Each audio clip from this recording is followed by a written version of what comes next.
Ipasusubasta ngayong buwan ang ilang obra at gamit na may kaugnayan sa mga bayani ng Pilipinas, kabilang po ang iskultura ni Jose Rizal.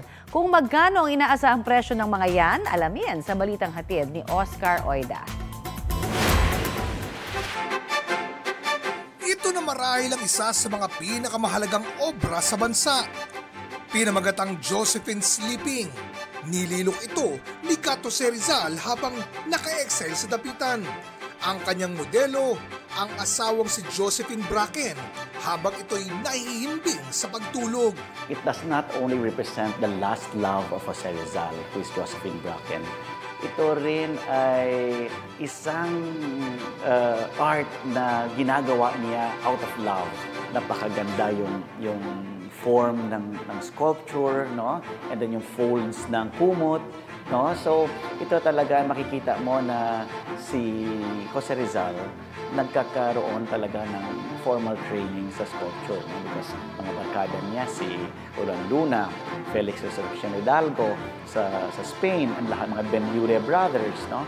So, natututo talaga siya. Ito na raw marahil ang huling obra ni Rizal bago ito namatay. Isusubasta ito sa Leon Gallery sa Makati sa initial bidding price na 5 million pesos. Mga descendants daw mismo ni Narcisa Rizal ang nagpapabenta nito. Ito yung mga apo ni Narcisa Rizal. Si Narcisa is one of the siblings, no, ni Jose Rizal.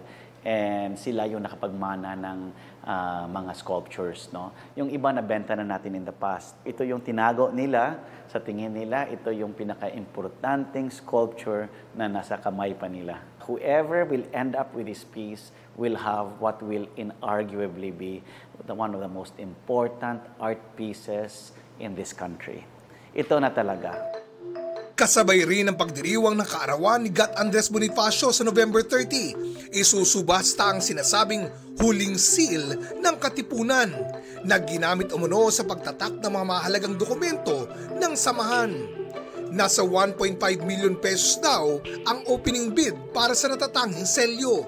Ipapa-auction din sa Bonifacio Day ang Bonifacio bust na likha ng national artist na si Guillermo Tolentino.